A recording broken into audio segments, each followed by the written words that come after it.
nasurpresa si Carla sa bigay na regalo kay Jomar. Isa namang mapalang araw sa inyong lahat mga kalingap. Sanay lagi kayong nakasuporta sa aking ginagawang video. At kung nagustuhan po natin ang ganitong kwento, huwag nating kalimutang mag-like sa nilalaman nito mga kalingap. Paunawa lang po mga kalingap ating tapusin ang kabuuan nito. At siyempre wag po nating kalimutang mag-subscribe kay Bal Santos Matubang at Kalingap Rab. Di akalain na may pasabog na dala ang ating Kuya Jomar para sa isang tao na kanyang pinakamamahal mga kalingap. Ang swerte naman sa taong ito kasi todo import itong si Jomar mga kalingap. Walang iba mga kalingap kundi ang ating K-Angels members na si Carla mga kalingap, na nagbibigay kilig sa buong team kalingap at sa buong supporter nito. Maraming mga viewers ang kinilig sa dalawa mga kalingap simula sa umpisa hanggang ngayon, ay di pa rin nagbabago ang kanilang chemistry nito sa isa't isa. Pero kahit matagumpay pa man ang kanilang tambalan ay marami pa ring mga tao na hindi ayon sa kanilang tambalan mga kalingap.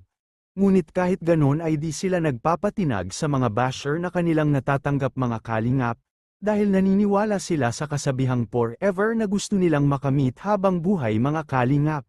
Alam naman natin na si Carla ay ipinanganak na isang mahirap lamang mga kalingap.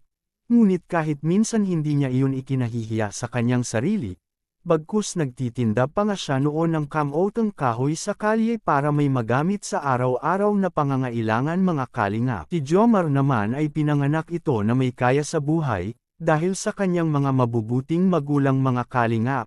Kaya niyang makabili ng magarang damit at mga sasakyan mga kalingap. Kahit ganun pa man ay lumaki siyang may takot sa Diyos at may mabuting kalooban at matulungin sa mga taong mahihirap na nangangailangan mga kalingap. Kaya mas swerte talaga ang ating prinsesa kapag nagiging sila sa totoong buhay mga kalingap, at maraming mga fans lalo na ang mga viewers nito ang kikiligan at aabangan sa kanilang mga events at maraming mga supporters nito ang naghihintay mga kalingap. At ano naman kaya itong pasabog na gagawin ng ating Papa Jomar mga kalingap, na nagpapakilig sa mga fans at sa nanonood nito. Kaya ating silipin mga kalingap sa pasabog na gagawin ni Papa Jomar. Ating panoorin sa maikling video.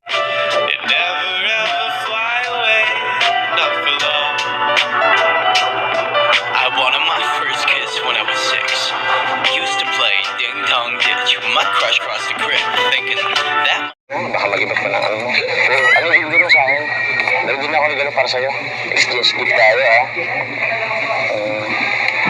Sino naman na sa atin? Pero muna. So yun Carla. Itong bibigay kong gift.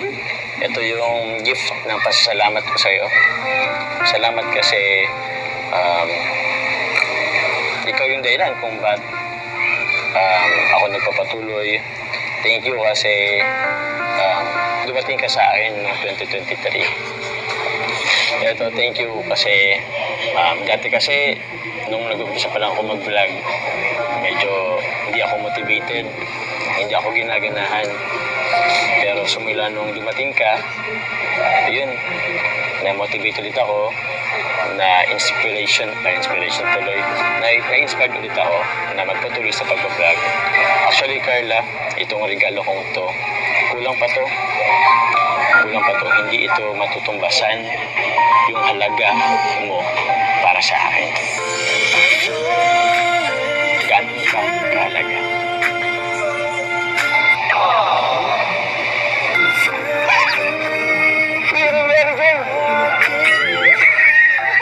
Nakakakilig talaga ang kanilang kulitan at asaran mga kalingap. Kayo anong masasabi nyo sa kanilang kiligan? Please comment us all.